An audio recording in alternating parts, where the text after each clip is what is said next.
Salam Menit Katekesi. Saudara-saudari yang terkasih, kembali lagi bersama kami di Menit Katekesi. Hari ini kita akan membahas Santo Ambrosius, uskup dan pujangga gereja. Ambrosius lahir pada tahun 334 di Trier, Jerman, dari sebuah keluarga Kristen. Ayahnya menjabat sebagai gubernur dengan wilayah kekuasaannya meliputi Prancis, Inggris, Spanyol, Belgia, Jerman, dan Afrika. Ia mendapat pendidikan yang baik dalam bahasa Latin, Yunani, dan ilmu hukum.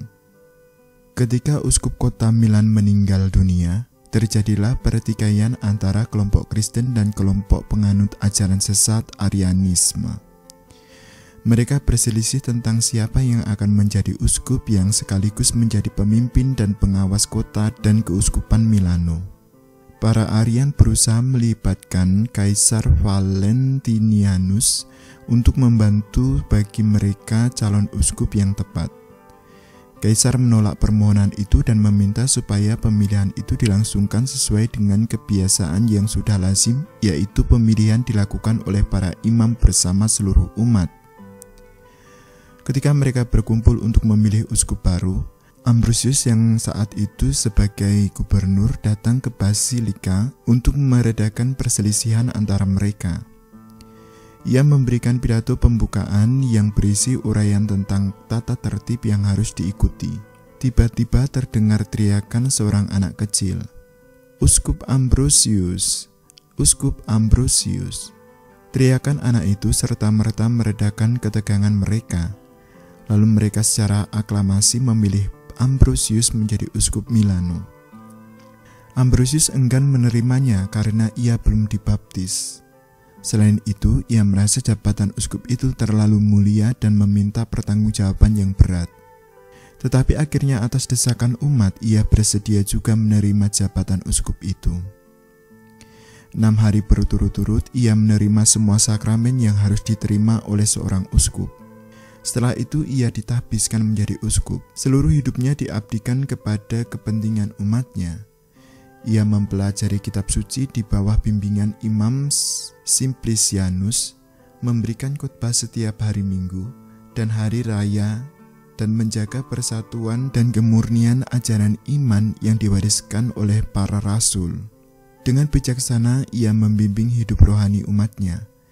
Ia mengatur ibadat hari Minggu dengan tata cara yang menarik, sehingga seluruh umat dapat ikut serta dengan gembira dan aktif, mengatur dan mengusahakan bantuan bagi pemeliharaan kaum miskin, dan menobatkan orang-orang berdosa. Ambrosius seorang uskup yang baik hati dalam melayani umatnya. Selama 10 tahun, ia menjadi pembela ulung ajaran iman yang benar menghadapi para penganut Arian. Pertikaian antara dia dan kaum Arian mencapai klimaksnya pada tahun 385, ketika ia melarang keluarga kaisar memasuki basilik untuk merayakan upacara sesuai dengan aturan mereka. Seluruh umat mendukung dia selama krisis itu. Ia dengan tegas menolak permintaan Justina, permaisuri kaisar yang menginginkan penyerahan satu gereja Katolik kepada para penganut Arian. Ia berhasil membendung pengaruh buruk ajaran Arianisme. Terhadap Kaisar Theodorus yang menumpas pemberontakan dan melakukan pembantaian besar-besaran, Ambrosius tak segan-segan mengucilkannya dan tidak memperkenankan dia masuk gereja. Ia menegaskan bahwa pertobatan di hadapan seluruh umat merupakan syarat mutlak bagi Theodorus untuk bisa diterima kembali di dalam pangkuan bunda gereja. Katanya, kalau Yang Mulia mau meneladani perbuatan buruk Raja Daud dalam berdosa, Yang Mulia juga harus mencontohi dia dengan bertobat. Pada negara adalah anggota gereja, tetapi bukan tuannya. Theodorus yang dengan jujur mengakui dosa dan kesalahannya tak berdaya di hadapan kewibawaan uskup Ambrosius. Ia mengatakan, Ambrosius adalah satu-satunya uskup yang menurut pendapatku layak memangku jabatan yang mulia ini. Ambrosius, seorang uskup yang berjiwa praktis, meskipun kepentingan politik sangat menyita perhatiannya, namun ia tetap berusaha mencari waktu untuk berdoa dan menulis tentang kebenaran-kebenaran Kristen. Khotbah-khotbahnya sangat menarik dan kemudian diterbitkan menjadi bacaan umat. Salah satu kemenangannya yang terbesar ialah keberhasilannya mempertobatkan Santo Agustinus.